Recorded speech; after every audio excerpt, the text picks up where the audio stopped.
गंगातरंगरमणीयजटाकलापं गौरी निरन्तरविभूषित नारायणप्रियमनङ्गमदापहारं वाराणसीपुरपतिं भज विश्वनाथम् अनिरोधमनुत्पादम् अनेकार्थमनानार्थमनागमं निर्गमम् यः प्रतीत्य समुत्पादं प्रपञ्चोपशमं शिवं देशयामास सम्बुद्धस्तं वन्दे वदतां वरम्। नमो नमः। तुलनात्मक धर्म दर्शन विभाग द्वारा एष कार्यक्रमः प्रचलति। व्याख्यानक्रमः प्रचलति। अद्य षोडशो दिवसः। अद्य षोडशं व्याख्यानं विद्यते। सम्पूर्णानंद विश्वविद्यालये बहवः उपक्रमाः एवं विधाः प्रचलन्ति साम्प्रतं। तत्र वयं सानन्दं भागं गृह्णीमः। भवद्भ्यः सर्वेभ्यः स्वागतम्। अब प्रसंग में आ जाते हैं।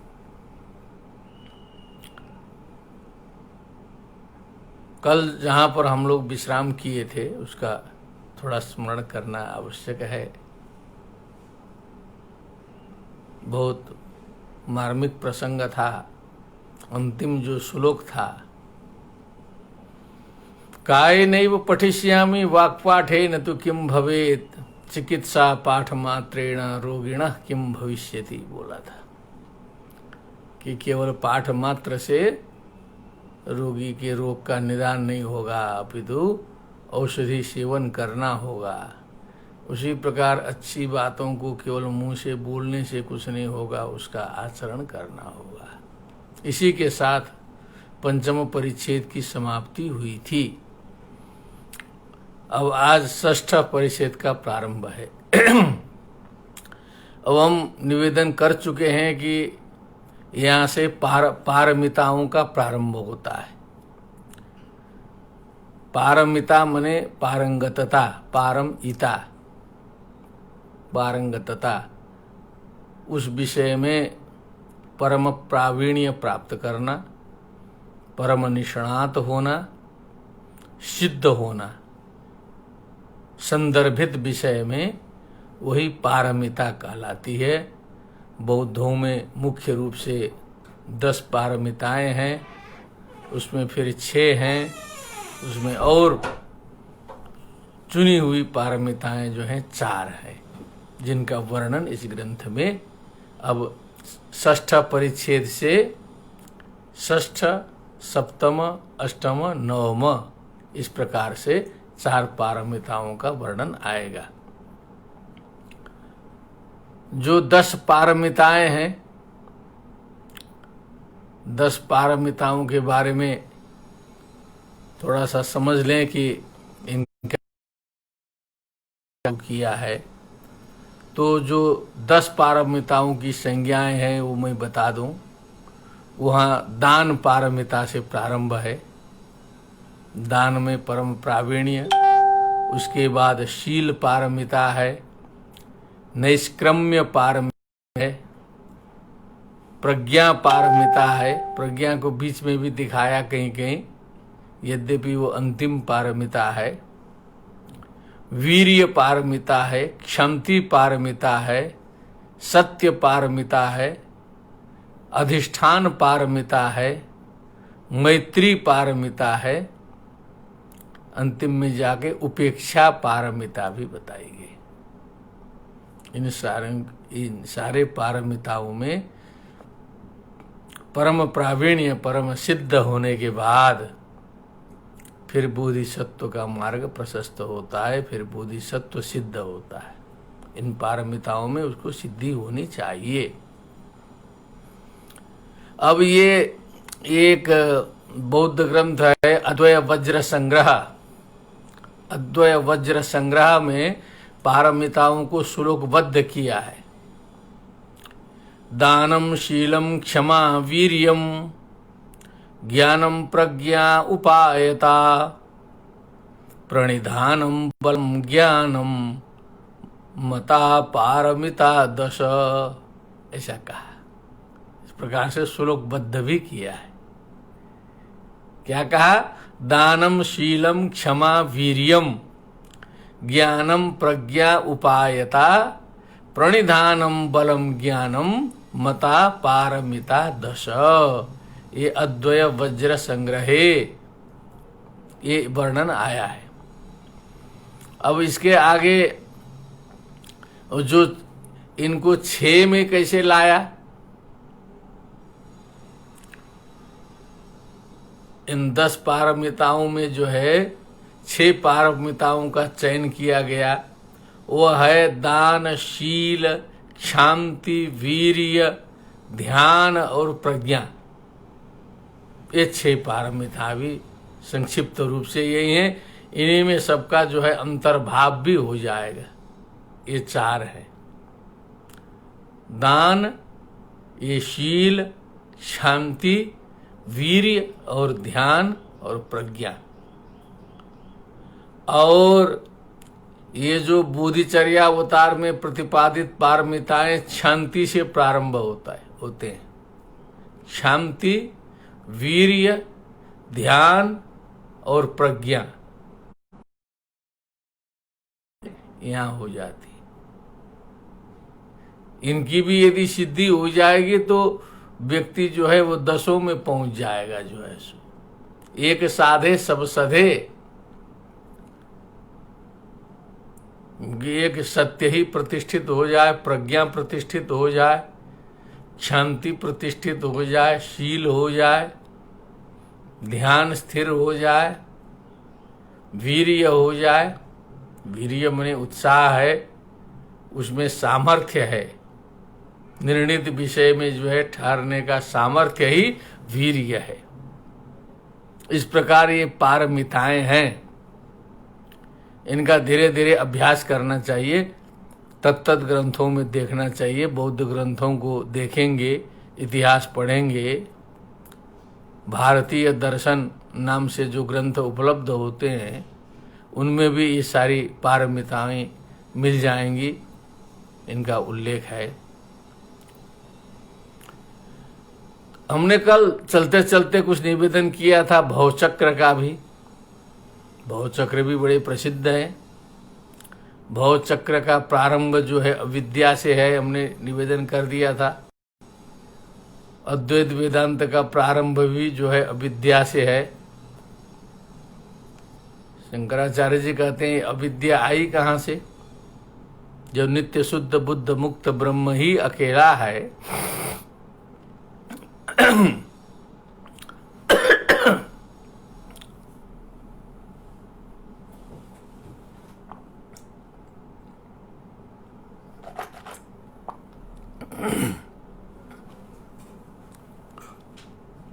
ब्रह्म के अतिरिक्त कुछ नहीं है। ब्रह्म ही सर्वस्व है। तो कहां से ये जो अविद्या आई, ये अध्यास कहां से आया, यह प्रश्न उठा। ये सारे वेदांती लोग जानते हैं कि एकम ब्रह्म द्वितीयम नास्ति एक तरफ कहते हैं, फिर जो है ये जो आपका अध्यास आ गया बीच में, ये कहां से आया? इसी का प्रसंग आता है ब्रह्म सूत्र में। अध्यास भाष्य में शंकराचार्य जी यहीं से शुरू करते हैं। विस्मत अस्मत् प्रत्यय गोचरयो विषय विषयिणो स्तमः प्रकाशवत् विरुद्ध स्वभावयो इतरेतर भावानुपपत्तौ सिद्धायाम तद्धर्माणाम अपरितरेतर भावानुपपत्तिरित्यतोस्मत् प्रत्यय गोचरे विषयिणी चिदात्मके तद्धर्माणाम चाध्यासः तद्विपरेण विषयिणस्तद्धर्माणाम चाध्यासः मिथ्येति भवितुम युक्तम् तथाप्यन्योन्यस्मिन् मन्योन्यकृता मध्यस्येतरेतरा विवेकेन अत्यंत विविक्तयोर धर्म धर्मिणो मिथ्या ज्ञान नित्यानृते मिथ्यीकृत्य नैसर्गिकोऽयं लोक व्यवहारः यहीं से प्रश्न उठाते हैं शंकराचार्य जी, अविद्या से।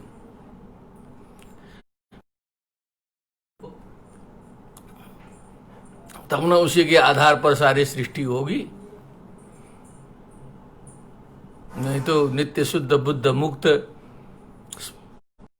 कहां से विकार उत्पन्न होगा और सृष्टि उत्पन्न होगी?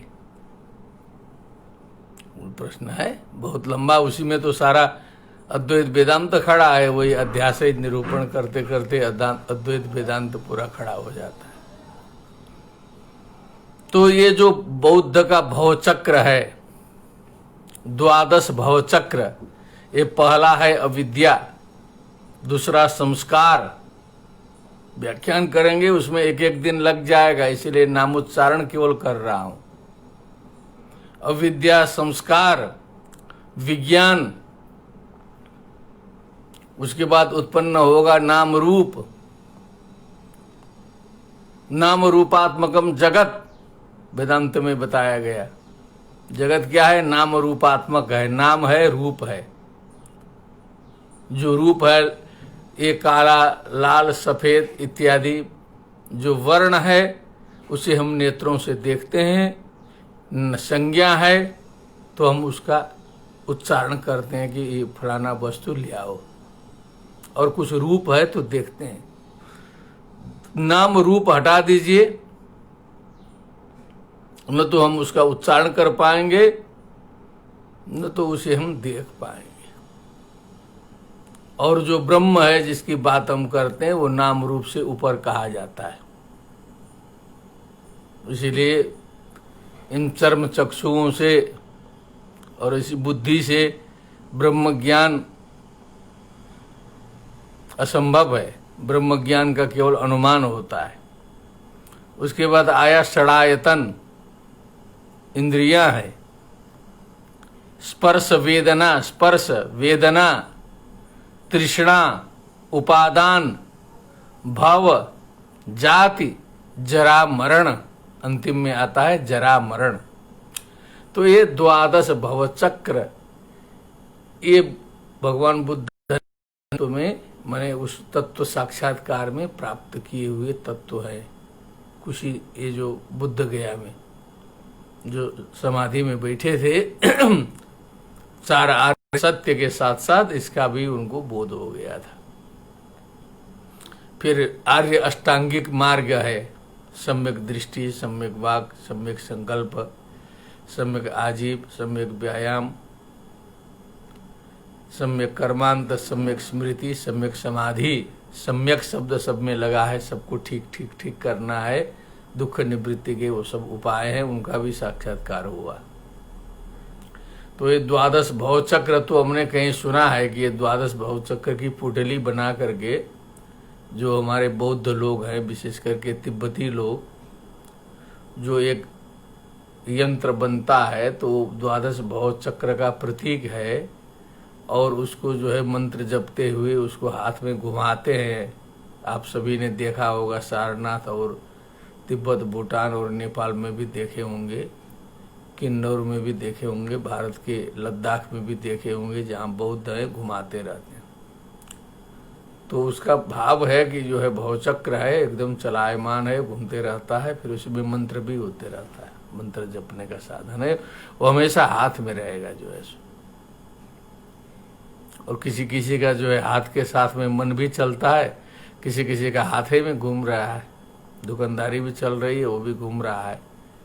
तो वो ऐसे ही है जैसे वैदिक परंपरा में माला फिरता है, माला फेर द जगह मुआ, फिरान मर के फेर। वो समस्या जो है मानवत्वात, वो सब जगह जो है समस्या जाएगी, उसमें कोई संदेह नहीं है। तो अब ये हो गए द्वादश भवचक्र। इसके बारे में अलग से व्याख्यान होगा तो पूरा वर्णन हो पाएगा।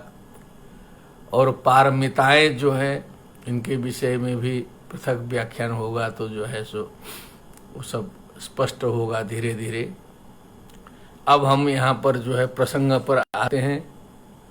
षष्ठ परिच्छेद का प्रारंभ करना चाहते हैं। क्या बोलते हैं बोधिसत्व जी जो है, क्योंकि बहुत ऊंची स्थिति में पहुंचा के उन्होंने छोड़ा है।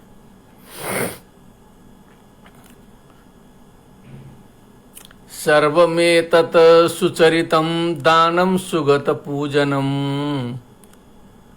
कृतं कल्पसहस्रैर्यत् प्रतिघा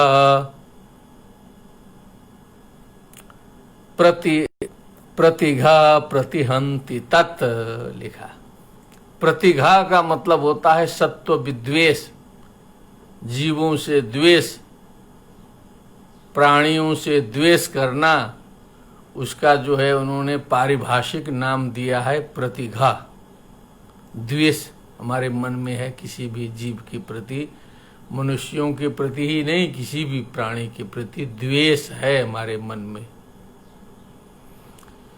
तो क्या करता है, सर्वमेतत् सुचरितम, जो भी हमने अच्छा कार्य जीवन में किया है, उपर्युक्त जो बताई बातें हैं सबको किया है। दानम सुगत पूजनम, भगवान की बहुत पूजा की है, बहुत अर्चना की है, बहुत दान किया है, बहुत घंटी बजाए हैं, बहुत शंख फूका, बहुत कुछ किया है। जिंदगी में पुण्य ही पुण्य किया पूरा का पूरा। कृतम कल्प सहस्रैर्यत्, एक दो दिन नहीं किया। बोधिसत्व जी कहते हैं हजारों कल्पों तक किया, हजारों कल्पों तक जो है हमने सुकर्म किया, अच्छा किया। लेकिन कहीं न कहीं से हमारे में घुस गया द्वेष, प्रतिघा घुस गया दिमाग में, ईर्ष्या आ गई। ईर्ष्या तू न गई मेरे मन से, प्रतिहंति तत्, वो सारा किया कराया हमारा जो शुभ है उसको जो है वो समाप्त कर देगा। अकेले जो है ईर्ष्या सबको जला डालेगा। सारा अनंत कल्पों का जो पुण्य है उसको समाप्त कर देगी। जो है ईर्ष्या है, जलन है, द्वेष है, जीवों के मनुष्यों के प्रति द्वेष है। यदि हमारे मन में आए तो सोचना पड़ेगा लोगों को कि यदि हम सब कुछ कर रहे हैं अच्छा, लेकिन भी चल रहा है हमारे दिमाग में, कहीं दूसरे के प्रति हम कुछ जो है द्वेष रख रहे हैं, तो सारा का सारा हमारा पानी उसके ऊपर स्पष्ट। सर्वमेतत् सुचरितं दानं सुगत पूजनम कृतं कल्पसहस्रं यत् प्रतिघा प्रतिहंति तत्, उसको जो है समाप्त कर देगा। न च द्वेष समं पापम न च क्षान्ति समं तपः, क्षान्ति पारमिता है, सहनशीलता की पराकाष्ठा में पहुंचाना इसका उद्देश्य है। न च द्वेष समम पापम, द्वेष के समान, द्वेष के बराबर कोई पाप इस संसार में नहीं है। इस भूतल में कोई पाप दूसरा द्वेष के समान नहीं है। न च क्षान्ति समम तपः, शांति, क्षमा, सहनशीलता के समान कोई तप नहीं है संसार में, है ही नहीं इस दुनिया में शांति के समान तप। तस्मात् शांतिम प्रयत्नेन भावयेद विविधैर्नयैः, इसीलिए विविधै नयैः, बहुत उपायों से, बहुत से उपाय करके, प्रयत्नेन, प्रयत्न पूर्वक, शांतिम भावयत, शांति की भावना करनी चाहिए, सहनशीलता का उत्पादन करना चाहिए, शांति को प्रतिष्ठित करना चाहिए। उससे बड़ा कोई तप इस संसार में नहीं है, बोधिसत्व ने कहा। मनः समम न गृह्णाति न प्रीति सुखमश्नुते न निद्राम न धृतिम याति द्वेष शल्ये हृदय स्थिते। यदि द्वेष रूपी शल्य मने कांटा, द्वेष रूपी कांटा, किसी के प्रति द्वेष है, वो कांटा हमारे दिल में यदि है, हृदय स्थित, हृदय में स्थित है, मनः समम न गृह्णाति, मन हमारा कभी भी जो है शांति को प्राप्त नहीं करेगा। न प्रीति सुखमश्नुते, न तो प्रीति का सुख हमें प्राप्त होगा, न तो हमें प्रेम का पता चलेगा, कभी न तो हमें आनंद का पता चलेगा। न निद्राम न धृतिम याति, न तो निद्रा आएगी, न तो नींद लगेगी, न तो धैर्य काम करेगा। द्वेष शल्ये हृदय स्थित, द्वेष रूपी कांटा बैठा है, वो चुभ रहा है अंदर से, तो ये सारे कुछ नहीं होंगे। नींद भी नहीं आएगी, न तो धैर्य बन सकता है, न मन शांत हो सकता है, न सम होगा, कुछ नहीं होगा, सारा डिस्टर्ब माइंड हो जाएगा जो है, क्योंकि द्वेष रूपी हमारे दिल में चुभता रहता है हमेशा, किसी किसी के प्रति, उसके प्रति, इसके प्रति हमेशा दूसरे का चिंतन रहेगा। यही जिंदगी बर्बाद हो गई। पूजयत्यर्थमानयान् तेपि एपि चैनं समाश्रिताः, तेप्येनं हन्तुमिच्छन्ति स्वामिनं द्वेष दुर्भगम। द्वेषी स्वामी है, द्वेष दुर्भगम, स्वामिनं मालिक है, द्वेषी है। तो द्वेष युक्त व्यक्ति को तो जो उसके परिचर होते हैं, जिनको धन और सम्मान दे करके वो रखता है, लेकिन द्वेषी है, द्वेष करते रहता है बीच में, तो वो सब भी प्लान बनाते रहते हैं कि इसको खिसका दिया जाए, इसका अहित कर दिया जाए, बहुत दुष्ट है, बहुत दुष्ट है, अपमान करता है। इस प्रकार उसके सेवक परिचर जो हैं वो भी हमेशा उसके प्रति खिलाफ ही सोचते रहते हैं, क्योंकि वो द्वेषी है, उसके मन में जो है हमेशा द्वेष भरा रहता है। तो उसके जो आसपास के लोग हैं कभी भी उसके प्रति उसका खाते हैं और उसी की हानि सोचते हैं, उसी का अनर्थ सोचते हैं जो है स्वामिनम, क्योंकि वो द्वेषी है, उसका अयस फैलता है चारों। सुहृदो पुद्विजन्ते स्मात् ददाति न च सेव्यते, संक्षेपान्नास्ति यत्किंचित् क्रोधनो यस्य सुस्थितः। उसके मित्र लोग घबराते हैं उससे मिलने में, दोस्त घबराते हैं, अरे ये तो द्वेषी है, ये तो क्रोधी है, ये तो व्यंग्य बाण छोड़ देगा, ये तो क्या करेगा। घबराहट होती है ऐसे आदमी से मिलने में। हम लोग भी समाज में अनुभव करते हैं, ऐसे ऐसे बहुत लोग को मिल जाएगा तो एकदम अंदर से घबराहट शुरू हो जाएगी। अनुभव करने की बात है।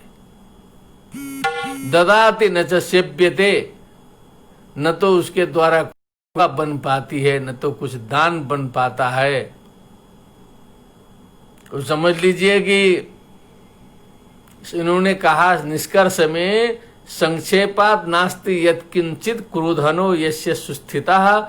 कोई भी ऐसी चीज नहीं है जो क्रोधी व्यक्ति का व्यवस्थित हो। द्वेषी व्यक्ति और क्रोधी व्यक्ति जो है उसका ये माने एक भी विषय, एक भी वस्तु व्यवस्थित हो, सही हो, ऐसा नहीं कहा जा सकता है। उसका सब कुछ गड़बड़ ही गड़बड़ रहेगा, सारा का सारा उसका गड़बड़ रहेगा, क्योंकि क्रोधना है, क्रोधी है, उसका चित्त स्थिर है ही नहीं।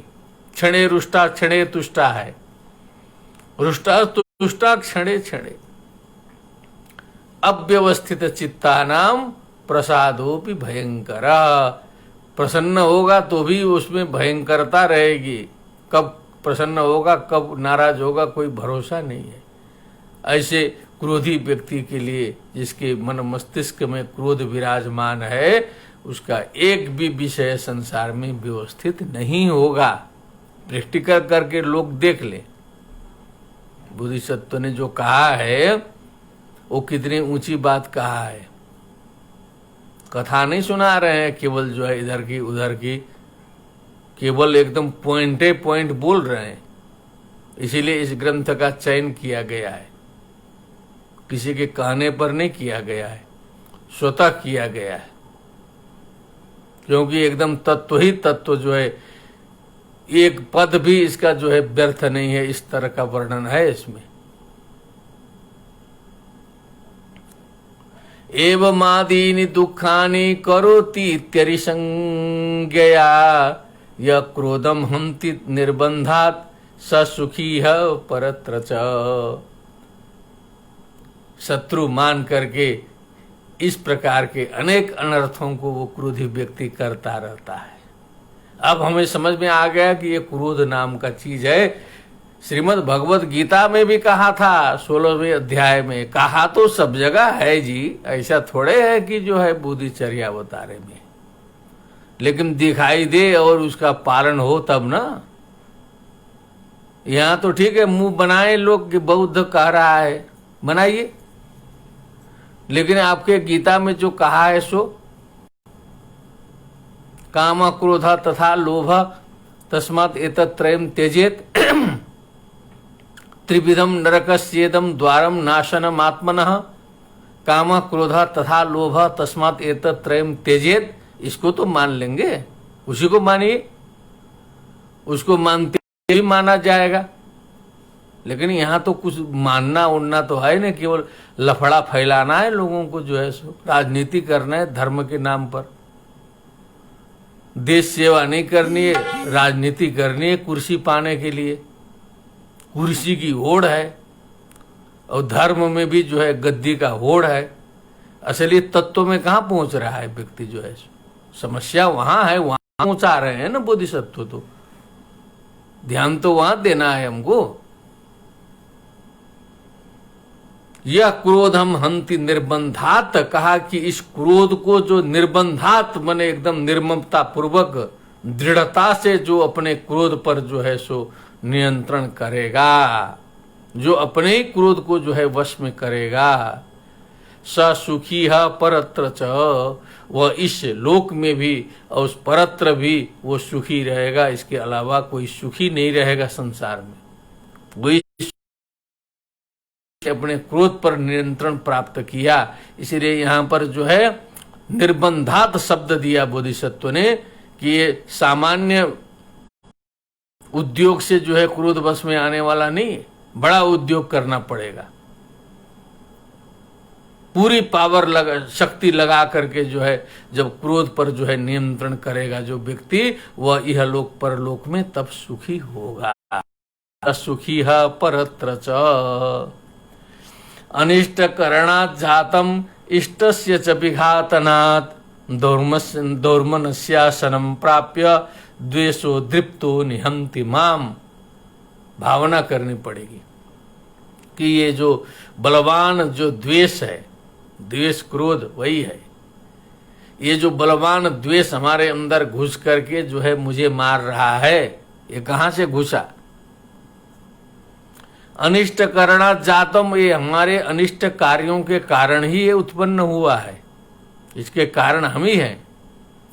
इष्टस्य च विघातनात्, इष्ट जो विधि है, जो अच्छे कार्य हैं उनका हमने हनन किया, विघात किया, अच्छे कार्यों को हमने शुरू किया है, वहां से ये उत्पन्न हुआ है, इसकी उत्पत्ति वहां है। और दौर्मनस्य रूपी, इस द्वेष को दौर्मनस्य रूपी खाना खिला रहे हैं, रोज जो है सो खिला रहे हैं दूसरे के गुण, अब गुण गिन गिन करके रोज भोजन दे रहे हैं। अब ये द्वेष हो गया है बलवान, अब जो है सो दृप्त हो गया है, निहंति माम, और बलवान होकर के मुझे ही दे दनादम देना शुरू कर दिया। और हम जो है हेल्पलेस निस्सहाय असहाय, बाहरी लोगों को मारने के लिए तो हम पिस्तौल सब डंडा वंडा लेके दोस्तों को बुला के दौड़ते हैं, काफी लाठी निकल जाती है गाँव में जो है सो। एक मित्र के घर गए थे बिहार में बहुत पहले, 40 वर्ष पहले, तो वहाँ कुछ कह दिया किसी ने, तुरंत लाठी निकाल के सब लोग दौड़े अपना जो है सो फटाफट जो है सो। हम अकेले गेस्ट रह गए घर में और कुछ महिलाएं जो है घबराए कि अब क्या होगा जो है।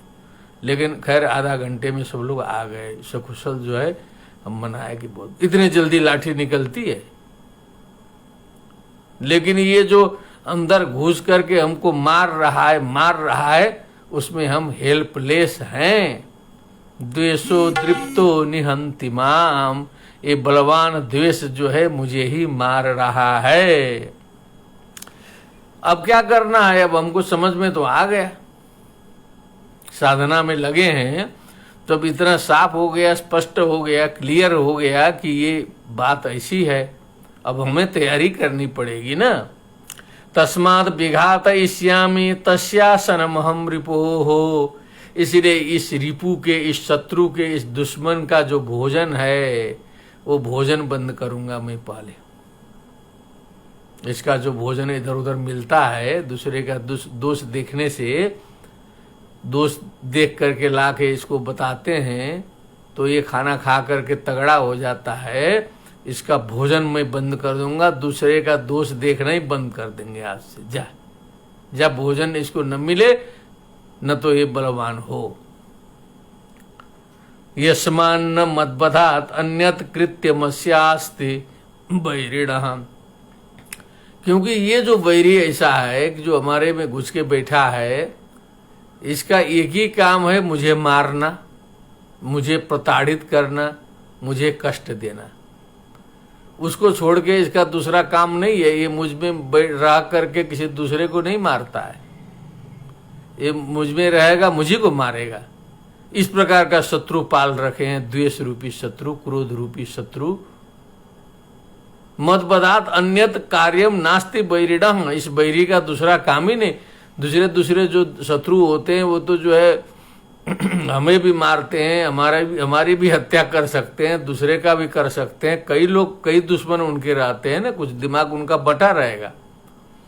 लेकिन यहाँ तो ये जो बैठा है हमारे घर में, इसके टारगेट तो हम अकेले हैं, केवल हम ही को मारना है मजबूती से, और भोजन भी हम ही से प्राप्त कर रहा है। क्या गजब की बात है, सोचने की चीज है। यस्मान्न मद्बधात मन्यत कृत्यमस्यास्ति वैरी अत्यनिष्ठा गमेनापि नक्षोभ्या मुदिता मया दौर्मनस्येपि नास्तिष्टम कुशलम तो वही यते। अब एक फाइनल चीज बोधिसत्व जी ने बताया कि इष्ट अनिष्ट बहुत से व्यवहार हमारे सामने उपस्थित होते रहते हैं। अच्छा भी आता है, बुरा भी आता है, प्रशंसा भी मिलती है, निंदा भी उपस्थित होती है। जीवन है, सब कुछ होता है। 10 प्रशंसा मिलेगी तो 2 गाली भी मिल सकती है, जीवन है। कहीं लाभ होगा 10 जगह तो एक आध जगह हानि भी होगी, कहीं चोरी भी हो सकती है। इष्ट अनिष्ट दोनों जीवन में घटित होंगे। तो यहाँ बोधिसत्व जी शिक्षा दे रहे हैं, अत्यनिष्ठा गमेनापि नक्षोभ्या मुदिता मया, अत्यंत अनिष्टता उपलब्ध होने पर भी हमें अपने मुदिता, हमारी प्रसन्नता, इसको क्षोभित नहीं करना चाहिए। प्रसन्नता पर आंच नहीं आनी चाहिए, प्रसन्नता में कमी नहीं आनी चाहिए किसी भी परिस्थिति में। अत्यंत अनिष्ट होने पर भी यहाँ पहुंचाया है। ये नीचे की बात नहीं, बहुत ऊपर पहुंचना है। कभी पुटली गायब हो गई, कभी परम प्रिय वस्तु खो गई, कभी एटीएम खो गया, कभी कुछ, बहुत कुछ हो सकता है। कभी डेबिटेड 1 लाख हो गया दूसरे के द्वारा, तो छाती पीटते पीटते आदमी मर जाएगा। कहीं प्रिय का वियोगे हो गया। अत्यनिष्ठागमे नापी, इन अवस्थाओं में भी नक्षोभ्या मुदिता मया, मुदिता प्रसन्नता, उसमें क्षोभ नहीं आनी चाहिए। लौकिक लीला कुछ करते रहिए, करने पड़ेगा, लेकिन अंदर से परेशान नहीं होना चाहिए। दौर्मनस्येपि नास्तिष्टम कुशलम तो वही यते। अब विचार करिए, हम किसी से दौर्मनस्य करते हैं, ईर्ष्या करते हैं, चलते हैं, उससे कुछ भला होने वाला है? जलने से कुछ लाभ होगा? किसी से हम जले बैठ के जलते हैं, दूसरे की चर्चा करते हैं, दूसरे की बुराई करेंगे, उससे कोई प्रॉफिट है, कुछ लाभ है? सोचें। उन्होंने कहा कि कोई लाभ नहीं है। कुशलम तो अवहीयते, लेकिन हानि है, आपकी पुण्य की क्षति होती है, आपका पुण्य घटता है, आपकी अच्छाई घटती है, बुराई बढ़ती है, ये हानि तो आपकी होती है उससे जो है सो। पूरी प्रकार का लाभ नहीं होता है दोर्मनस्य से, तो ऐसा चीज क्यों करना है, बैठ के अपना दिमाग क्यों खराब करना है, जो है बुलाइए उसको जो है सो। यद्यस्तेव प्रतीकारो दोर्मनस्य न तत्र किम, अथ नास्ति प्रतीकारो दोर्मनस्य न तत्र किम। यदि प्रतिकार है अर्थात उसको समाप्त करने का उपाय है, दोर्मनस्य हो गया, किसी प्रकार से ईर्ष्या हो गई, जलन आ गया, यदि उसका प्रतिकार है तो उसका प्रतिकार करना चाहिए।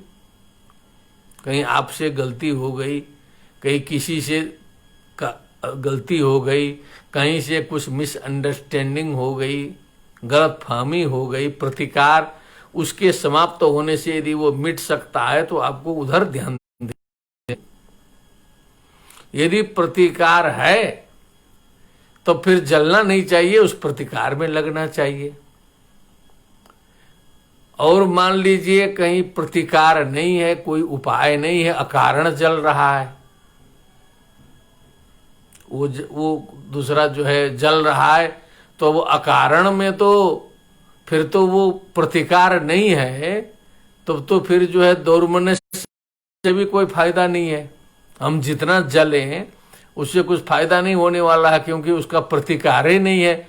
उसको तो शायद हमको लगता है श्री हर्ष जी ने अकारणा विस्कृत वैर विग्रहात असज्जनात् कस्य भयम न जायते, कहा कि संसार में ऐसे भी लोग होते हैं जो अकारण जो है सो दुश्मनी ठान लेते हैं, दुश्मनी करते हैं, कोई कारण ही नहीं है।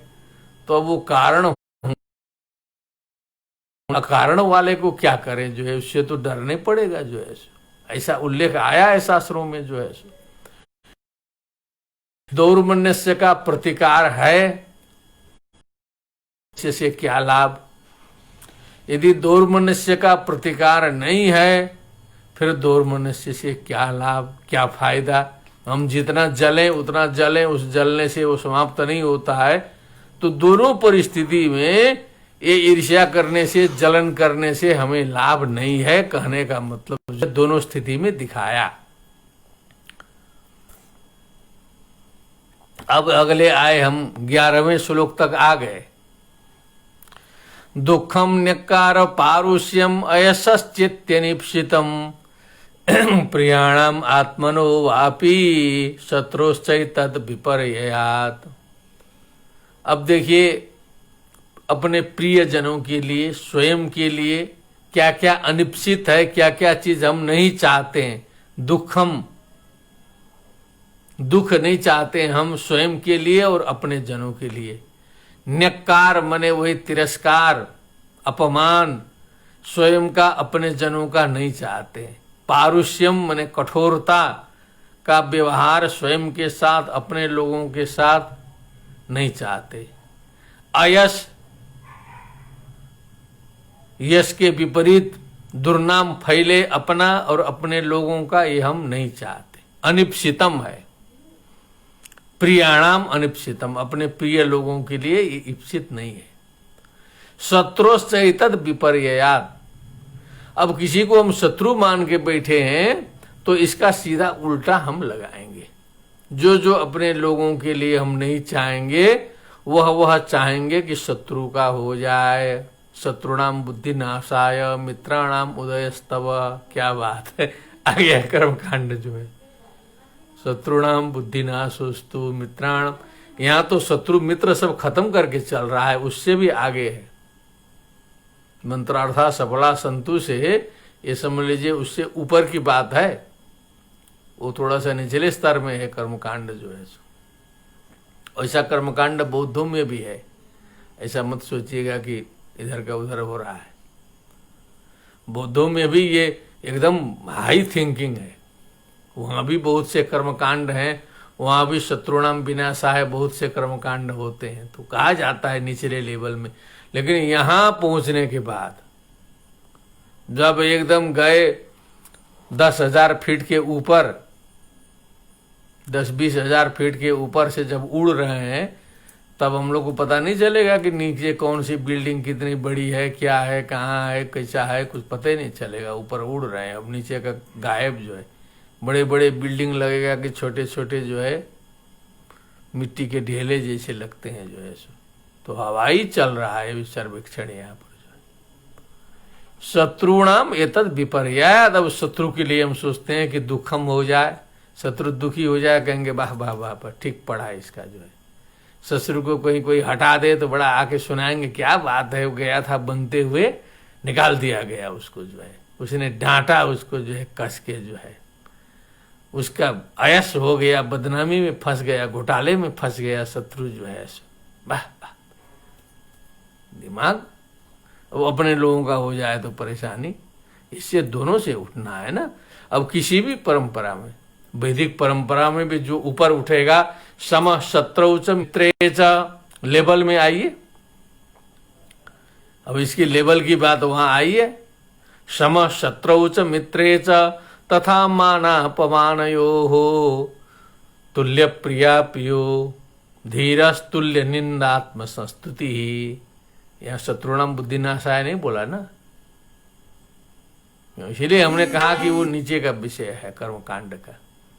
ये दर्शन का विषय एकदम ऊपर उठ गया जो है। सम शत्रु च मित्रे च न प्ररिष्येत प्रियम प्राप्य नोद्विजेत प्राप्य चा प्रियम स्थिर बुद्धिर सम्मूढ़ो ब्रह्मविद ब्रह्मणि स्थितः। तो श्रीमद् भगवत गीता और बोधिचर्या अवतार दोनों का कंपैरेटिव स्टडी जब करेंगे तब पूर्ण होगा ज्ञान। अब भगवान की कृपा से हमने इसमें पीएचडी करा दिया है। हमारे जो भूटान के बहुत बड़े विद्वान, बहुत बड़े सीनियर, बहुत बड़े पोस्ट में थे, डॉक्टर PL निरोला जी, वो अपने निर्देशन में उन्होंने विद्या वारिधि PhD किया है और उनका यही विषय है, the comparative study of Shrimad Bhagavad Gita and Bodhicharya. इस पर PhD हो गई है और घुमा फिरा के कई लोग PhD और कर रहे हैं, कई दृष्टि से करेंगे, लेकिन एक हमारे द्वारा कराई गई है और उन्होंने बहुत अच्छा लिखा है इसमें जो है। सो अभी एक PhD हमारी और चल रही है, the comparative study of Shrimad Bhagavad Gita in Dhammapada of Bhagwan Buddha. भगवान बुद्ध का धर्मपद, धम्मपद और श्रीमद् भगवद गीता का अध्ययन जो है सो वो सारा सेटिंग सारा हमने कराया है। वो बाद में इधर उधर हो गया तो फिर वो हमारे सम्माननीय कुलपति जी उसके गाइड हैं, डायरेक्ट उसके निदेशक हैं, उनके अंडर में चल रहा है जो है धम्मपद और जो है श्रीमद् भगवद गीता का तुलनात्मक अध्ययन। तो केवल यहाँ बातें नहीं करना है, हम जो है फिजिकल रूप में भी बहुत इसमें काम चला रहे हैं। बौद्ध वैदिक बौद्धयो समान पंथा करके हमने जो है लेख लिख दिया है, हिंदी में भी है, संस्कृत में भी है, अनेक भाषाओं में 10-20 पेज का ब्राह्मण श्रवणयो विकास क्रम करके आगे 10-20 पेज का लिख दिए। पूरे भारत भर विश्व भर घूम रहा है, आर्टिकल लिख दिए फिजिकली। सारे विद्वानों को आमंत्रित किए हैं कि आइए शास्त्रार्थ करिए उस पर जो है। आप भेद करते हैं, मैं अभेद करता हूं। सारे लोग द्वेष फैलाएंगे, हम जो है मैत्री फैला रहे हैं। सारे लोग विभेद करेंगे, हम जो है अभेद करेंगे। कौन बड़ा होगा, किसकी जीत होगी? बुद्ध ने कहा था अपने भाई से जो एक हंस का शिकार किया था, तो कहा कि आप तो इसका प्राण लेना चाहते हैं, इसका मांस भक्षण करना चाहते हैं, लेकिन मैं इसका प्राण बचाना चाहता हूं, बुद्ध ने कहा था। दोनों में पंचायत में गए तो बाद में बचाने वाले की जीत हुई और भाई को वहां पर हारना पड़ा। एक कथा है, सारे लोग जानते हैं जो है। तो यहाँ तो प्रेम, मैत्री, मुदिता और एकता की बात हो रही है। तो इसलिए ये बात केवल घर की बात नहीं है, ये बात तो पूरे विश्व के कोने कोने में पहुंचनी है। और इस व्याख्यान के माध्यम से पहुंच रही है, पहुंचेगी, अब अनंत काल तक रहेगी। ये जो है जब तक यूट्यूब रहेगा तब तक रहेगी, फेसबुक रहेगा तब तक रहेगी, ये शरीर चला जाएगा। लेकिन बोधिचर्या अवतार पर जो है ऐसा व्याख्यान भगवान की कृपा से जो है जो हुआ है, यहाँ भगवान बुद्ध और बाबा विश्वनाथ के सन्निधि में कोई आएगा सिद्ध, तब इसको समझेगा, कोई आएगा तो इससे अधिक कुछ बोलेगा। ये उन्हीं की प्रेरणा से सब चल रहा है, वो अनंत काल तक चलेगा। लोग देखेंगे कि बोधिचर्या अवतार पर कोई व्याख्यान हुआ है, लोगों को खोज के देखना पड़ेगा इस पर जो है। इतना कॉन्फिडेंस लेके चल रहे हैं, इसलिए कहीं कोई संदेह की गुंजाइश नहीं है यहाँ पर। कथंचित् लभ्यते सौख्यम दुखम स्थितमयत्नतः दुखे नैव च निस्सार चित्चेतस्तस्मा स्थिरो भव। क्या बात है, दृढ़ी भव, स्थिरो भव, विड्वंग आशीर भव। दीप को बोलते हैं स्थिरो भव, यहाँ कहा चित्त को दृढ़ हो जाओ, क्योंकि बहुत इंपोर्टेंट महत्वपूर्ण बात इस श्लोक में आया। कथंचित लभ्यते सौख्यम, जो सुख है, जो आनंद है, वो तो किसी प्रकार हमें प्राप्त होता है। कभी कभी हम सुख का अनुभव करते हैं, कभी कभी सुखी होते हैं। दुखम स्थित मयत्नतः, बिना मेहनत के हमें दुख आ जाता है। किसी भी प्रकार का मेहनत हमें नहीं करना पड़ता है। कोई नहीं चाहता है कि दुख आए हमारे पास में जो है, फटाफट दुख आ रहा है। और सुख बहुत बड़े मेहनत से किसी प्रकार कुछ सुख उपलब्ध होता है, और ऑटोमेटिकली जो है दुख जो है अपने आप आ रहा है। सोचने गंभीर चीज है, दुख को बुलाना नहीं पड़ता है, अपने आप हाजिर हो जाता है। और सुख प्राप्त करने के लिए बड़ी मेहनत करे तो कुछ पता चले कि हाँ सुख हो, वो भी आदमी स्वीकार नहीं करो, पता नहीं चलता है कब सुख आया गया। आनंद स्रोत बह रहा है फिर भी उदास है, उसको पता नहीं चलेगा सुख आया कि गया, कहाँ है। अचरज है जल में रहकर ही मछली को प्यास है। मछली जो है जल के अंदर है, उसी में प्यासी है, प्यास से छटपटा रही है मछली जो है। यहाँ परमानंद में विद्यमान है मनुष्य जो है, लेकिन वो सुख के लिए छटपटा रहा है, उसको पता ही नहीं चल रहा है कब सुख हुआ। नौकरी लगी तब वो सुख नहीं आया, द्रव्य मिला तब भी सुख नहीं आया, मकान बना तब भी सुख नहीं हुआ, बाल बच्चे हुए तब भी सुख नहीं हुआ, बेटा बेटी के सबके शादी कर दिए तब भी सुख नहीं हुआ, पूरा यश वैभव बड़ा पद प्रतिष्ठा बहुत बड़ा मिल रहा है तब भी सुख नहीं आएगा, कभी नहीं आएगा ऐसे व्यक्तियों के लिए। दुख ही दुख रहेगा सारा। दुखम स्थित मयत्नतः, कितनी ऊंची बात है, कल्पना करते रहिए। जितने लोग सुन रहे हैं सोचिए, बुद्धि खोल के पढ़ने की चीज है। दुखे नहीं वचन निसार, अब हमको तो सुख की तो चिंता नहीं करना है, वो तो कभी कभी आता जाता है, यहाँ है भी पता ही नहीं चलता है। हमको निकलना है तो उसी दुख से ही ना, दुखत्रया भिघातात कहा सांख्य दर्शन ने। तो हमको निकलना किससे है?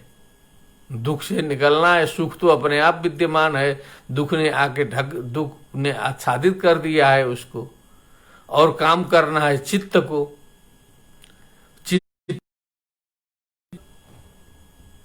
अनेक प्रकार के वासनाओं में घिर करके चित्त जो है बेचारा कमजोर है, हेल्पलेस है, थक गया है, कुछ नहीं कर पा रहा है, करना उसी को है। इसलिए बोधिसत्व जी कहते हैं चेतस तस्मा दृढ़ी भवा, दृढ़ हो जाओ जी, तगड़े हो जाओ, काहे के डरते हो जो है सो, डटो, तुम्ही को करना है, दुख से निकलना है। इतनी बड़ी शिक्षा दी गई। अब यहां थोड़ा सा छुआया गया है, थोड़ा सा ध्यान दीजिएगा। दुर्गा पुत्र का कर्नाटा दाहच्छेदादि वेदनाम वृथा सहन्ते मुक्त्यर्थम अहम कस्मात् तु कातरः।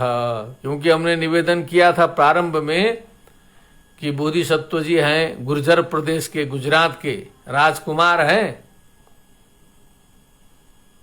सौभाग्य की बात आती है कि या तो इस प्रकार की बात हो, वो बड़े व्यक्ति से ही आता है। बड़े खानदान से आता है, कहीं कहीं कहीं से भी आ सकता है, लेकिन अक्सर हम देख रहे हैं। तो वो कह रहे हैं बोधिसत्व जी कि दुर्गा पुत्र का कर्नाटक, माने जो कर्नाटक में जो दुर्गा के भक्त हैं, दुर्गा जी की प्रसिद्धि देखिए तब भी थी, दुर्गा पूजा होती थी। कर्नाटक की चर्चा तो श्रीमद् भागवत में भी, महात्म्य में, उत्पन्ना द्रविड़े साहम वृद्धिम कर्नाटके गता, कुचिन कुचिन महाराष्ट्रे गुर्जरे जीर्णताम गता। स्मरण आया होगा भागवत में कर्नाटक।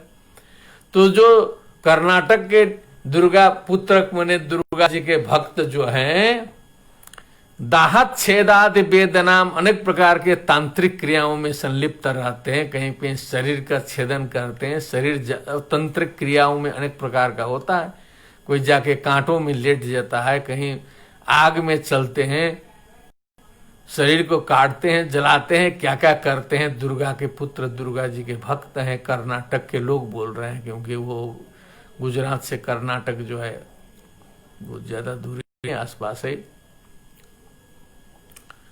बहुत से कष्ट सहते हैं तांत्रिक लोग जो है। अब यही कुंभ मेला में जाके देखेंगे तो अनेक प्रकार के तामझाम मिलेंगे। नेत्रों से ही देखा कि जो है प्रवेश करने के पहले कांटों का सेज बना करके बहुत से शयन कर रहे हैं, उसी में कांटों के बीच में अपना निष्कर्ष देख रहे हैं। तो अगल बगल एक ठे कपड़ा बिछा है, कहीं पर पात्र रखा है, लक्ष्मी जी गिर रही है ऊपर से, जो है लक्ष्मी जी के लिए है। शंकराचार्य जी ने स्पष्ट कर ही दिया, जटिलो लुंचित केश कासायम भज गोविंदम उदर निमित्तम बहुकृत वेशा। सब पेट के लिए अनेक प्रकार की वेशभूषा बना के जो है सो चल रहे हैं। शंकराचार्य जी स्वयं कहे वो सारा का सारा दिखाई दिया, जो है कांटों से सोए हैं पूरा का पूरा एकदम। कोई एक पैर पर खड़ा है, खड़ेश्वरी बाबा हैं, कोई एक पर है। अनेक प्रकार के कष्ट लोग सह रहे हैं, लेकिन उनका उद्देश्य मोक्ष नहीं होता है। बोधिसत्व जी कह रहे हैं कुछ सिद्धि होगी, कुछ सिद्धि प्राप्त करना है, दुर्गा जी को प्रसन्न करना है, कुछ भी, लेकिन मोक्ष प्राप्ति उनका उद्देश्य नहीं रहता। अब ये समझने की बात है, क्योंकि ये तो बात सही है कि क्योंकि मोक्ष से तो सबको थोड़े पता चलेगा। कुछ सिद्धि, कुछ तांत्रिक सिद्धि हो, कुछ इधर हो उधर हो। वेदांत में जब आएंगे तब ना मोक्ष की चर्चा होगी। या तो पुराणों में मोक्ष की चर्चा होती है, तो श्रीमद् भागवत छोड़ दीजिए, श्रीमद् भगवत गीता और ये वेदांत, तो मोक्ष जहां तहां कहाँ मिलेगा जो है सो। लेकिन अनेक प्रकार की क्रियाएं तो चल रही हैं। वृथा सहंते, तो व्यर्थ में मोक्ष के लिए नहीं, अनेक प्रकार के कष्टों का दुर्गा के पुत्र दुर्गा के भक्त सहन कर रहे हैं जानबूझ के। मोक्षार्थम अहम कस्मात तो कातरह, मैं डरपोक शांतिदेव, मोक्ष के लिए मुझे तो करना है, मुझे तो निर्वाण प्राप्ति के लिए करना है, समस्त जगत की सेवा के लिए करना है, थोड़ा मोड़ा कष्ट सहना है। क्यों हम घबरा रहे हैं? हमारा कोई छोटा उद्देश्य है? बहुत बड़ा उद्देश्य लेके हम तो चल रहे हैं जो है सो। इस प्रकार से उत्साह बनाया उन्होंने। अहम कस्मात तु कातरः न किंचित दस्ति तद वस्तु यदभ्यासस्य दुष्करम। बहुत पॉइंट है। कोई भी ऐसी वस्तु संसार में नहीं है जो अभ्यास के लिए असंभव हो, अभ्यासी के लिए असंभव हो। करत करत अभ्यास ते जड़मति हो तो सुजान, प्रसिद्ध है। रसरी आवत जात पे शिल पर पड़त निशान। घड़ा रखते रखते पत्थर में छेद बन जाता है। अभ्यास करते करते जो है मूर्ख भी जो है विद्वान बन जाता है। और शरीर की साधना करते करते, शरीर का अभ्यास करते करते जो है वो जो खतरों के खिलाड़ी बन जाते हैं, बड़े बड़े डेंजर कार्य कर सकता है। ये शरीर चलते हुए ट्रकों को रोक सकता है। ये शरीर, मनुष्य का शरीर आंख से देखा गया है। कार को रोक सकता है, ट्रक को रोक सकता है, चलते हुए हवाई जहाज से ऊपर से उड़ के जमीन में गिर सकता है, कुछ नहीं होगा उसको, हिमालय से कूद सकता है शरीर, यदि साधना कर ले तो। साधना करे तो ये कहा, न किंचित अस्ति तदवस्तु यदभ्यासस्य दुर्लभम, अभ्यास के द्वारा प्राप्त न हो ऐसा कोई वस्तु नहीं है। तस्मान मृदु व्यथाभ्यासात सोढ़भ्या महती व्यथा। इसलिए सारे संसार के लोगों को शिक्षा दिया गया है बोधिसत्व के द्वारा, मृदु व्यथाभ्यासात, पहले छोटे छोटे कष्टों को सहने का अभ्यास कीजिए। टेक्निक बता दिया क्या करना है। पहले छोटे मोटे कष्ट जो आते हैं उसी में हम लोग घबरा जाएंगे तुरंत 2 मिनट में जो है। अभ्यास कीजिए, छोटे छोटे मच्छर काटा सहना सीखिए, छोटी मोटी खुजली आई सहने सीखिए, कीड़ा काट दिया कुछ हो गया सहने सीखिए, धूप की वेदना आई थोड़ा सा धूप सहना सीखिए, थोड़ी सी ठंडी का सहन करना सीखिए। यदि सहन करते करते अभ्यास करेंगे तो एक व्यक्ति संस्कृत विश्वविद्यालय के मैदान में हमने देखा है, माघ की कड़कड़ाती ठंडी में नंगे वदन नंगे शरीर वो व्यक्ति भ्रमण करते थे प्रातःकाल, कभी कपड़ा नहीं पहनते थे, पूरा खोल के नीचे अंडरवियर पहने, हाफ पैंट पहने, ऊपर पूरा शरीर नंगा जो है। और हमने 10 वर्ष उनको देखा, कभी ठंडी में कपड़े नहीं पहना जो है, अभ्यास किया। और हम लोग ऐसे एक दिन निकल जाएंगे एकदम खतरा हो जाएगा जो है। वो बहुत से जैन मुनि हैं, जैन साधु हैं, निर्वस्त्र हैं, कपड़े नहीं पहनते, ठंडी गर्मी तो आती है ना उनके लिए भी, उनको कुछ नहीं होता। तो इस शरीर का इतना सामर्थ्य है। तो मृदु व्यथाभ्यासात, ये सर्दी गर्मी छोटे छोटे कष्ट, इधर उधर सोने में कभी तकिया गड़बड़ाई, कभी बिस्तरा ठीक से नहीं मिला, कभी खटिया में सोना पड़ा, कभी पैदल चलना पड़ा, कभी गाड़ी नहीं मिली, मृदु व्यथा, छोटी छोटी व्यथाएं, अभ्यास करिए उसी में। करते करते छोटे छोटे कष्टों को सहने का अभ्यास करते करते करते साल 2 साल 5 साल 10 साल में जब अभ्यास बन जाएगा, सोढ़भ्या महती व्यथा, ऐसा सामर्थ्य आ जाएगा आप में कि बड़ी बड़ी व्यथाओं को भी सहने का सामर्थ्य आ जाएगा। कुछ भी हो जाएगा तो आप सह लेंगे जो है, सामर्थ्य बढ़ेगा धीरे धीरे। लेकिन अभ्यास तो शुरू करिए, घबरा जाएंगे। एक प्रोफेसर के साथ हम जा रहे थे मिर्जापुर जो है, कहीं बीएचयू के आसपास जो है हल्ट था 2 घंटे का, तो वहाँ बैठा गया, नाश्ता पानी चाय हो रहा। तो वहाँ कुछ गर्मी का सीजन था, तो कुछ हवा की कमी थी, कुछ था, प्रोफेसर साहब उधर बैठे थे। अब थोड़ी देर में जो ऐसा घबरा के वहाँ से उठे कि लगता है कोई सर्प घुस गया उधर से, हट करके इधर से घबरा के उधर दौड़ गए। हमने कहा क्या हुआ सर, जो है क्या घबरा गए? अरे इतनी गर्मी लग रही है, यहाँ कैसे रहेंगे जो है सो, अब छटपटा के घूम रहे हैं, अब गर्मी कहाँ से हटेगी वहाँ जो है सो, अब गाड़ी आएगी तो गाड़ी में चलते जो है सो। अब खिड़की उड़की खोला गया, कुछ पंखा वंखा और लगाया गया तो थोड़ा सा जो है राहत मिली उनको जो है।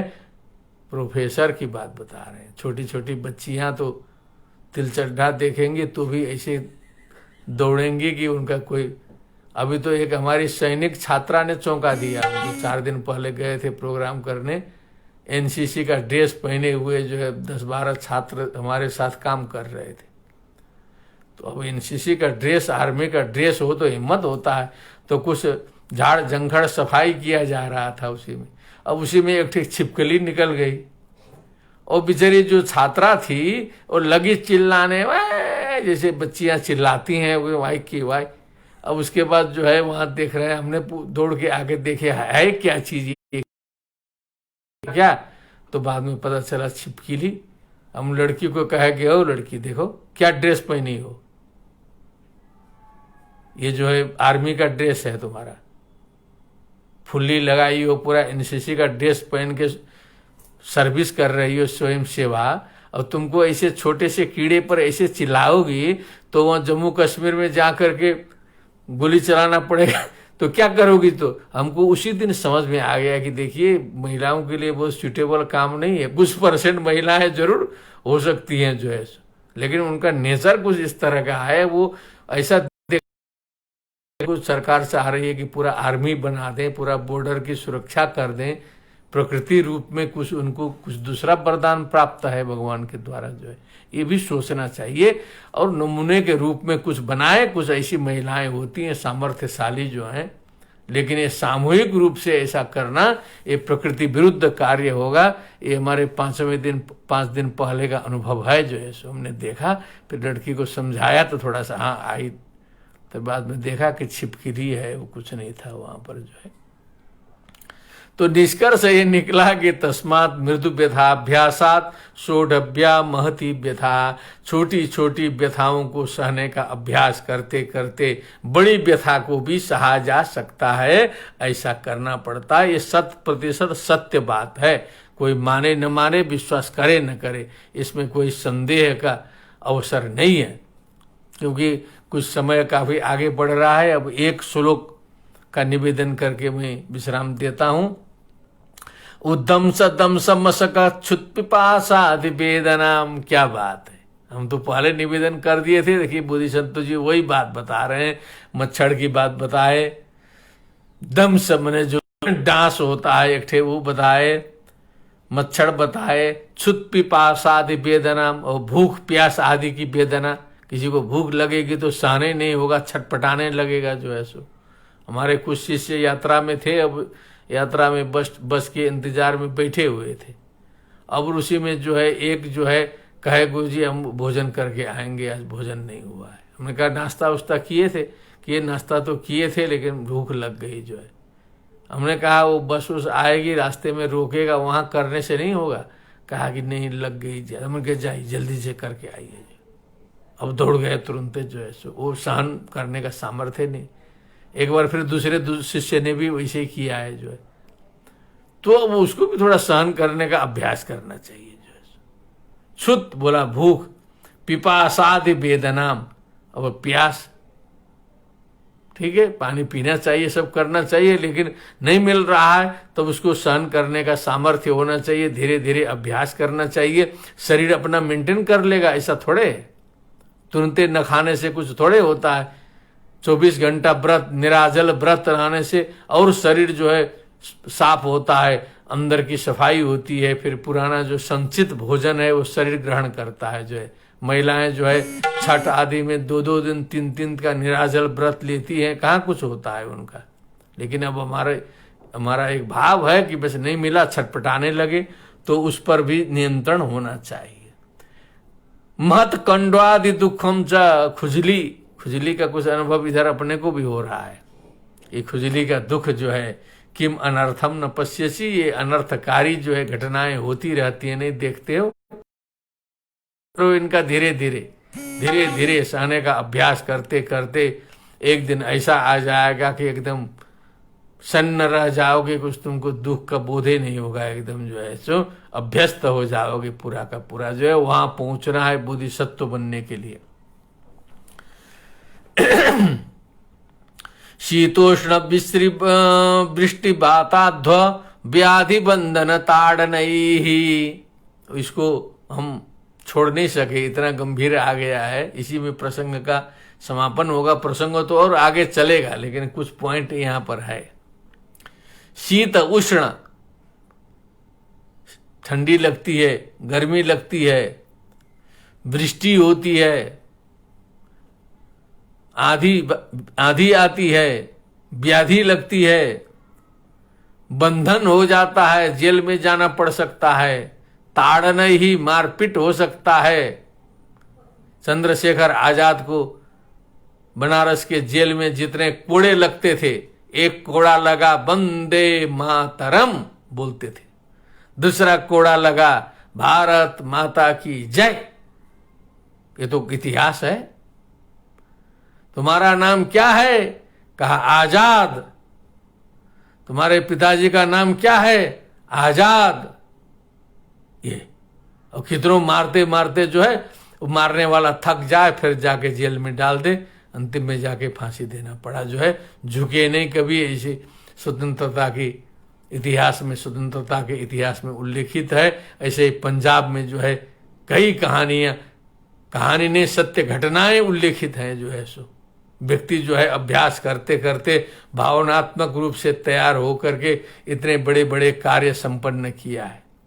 व्याधि बंधन ताड़नई ही सौकुमार्यम न कर्तव्यम, सुकुमार मत बनी, बहुत सुकुमार कोमल जो है। ये जो कोरोना है ना, सुकुमारों को बहुत झटका दिया है। जो है जितने सुकुमार थे विश्व में उनको तुरंत ले बीतता था। यहाँ भारत में ज्यादा सुकुमार लोग नहीं है। यहाँ जो है सो यहाँ खटने वाले लोग हैं, मेहनत के लोग हैं, तो यहाँ बहुत ज्यादा असर नहीं डाल रहा है। जो है सो सुकुमार देखता है वो भी। जो है यहाँ 2 वर्ष पहले एक हमने इंटरनेशनल सेमिनार किया था, चाइना के लोग बुलाए गए थे, 15 ठे आए थे बीजिंग से। तुलनात्मक धर्म दर्शन विभाग ने बुला के दिखाया था जी, भगवत कृपा से, बाबा की विश्वनाथ की कृपा से। 15 चाइनीज एकदम साक्षात मूर्ति, तुलनात्मक धर्म दर्शन विभाग ने चिट्ठी दिया और वो लोग आ गए सेमिनार में, इंटरनेशनल सेमिनार। और पूरा चाइना का जो भारतीय दूतावास है वो खड़बड़ाया कि ये कहाँ से चाइनीज फटाफट लाइन लगा रहे हैं भारत जाने के लिए। जो है और सब संस्कृत वाले, दर्शन वाले थे। और मेरे पास फोन आ गया सीधे चाइना से, आप क्या कर रहे हैं? जो है सो भारत सरकार से पूछा कि नहीं? भारत सरकार की अनुमति से ही जो है सो ये सबको बुलाना चाहिए।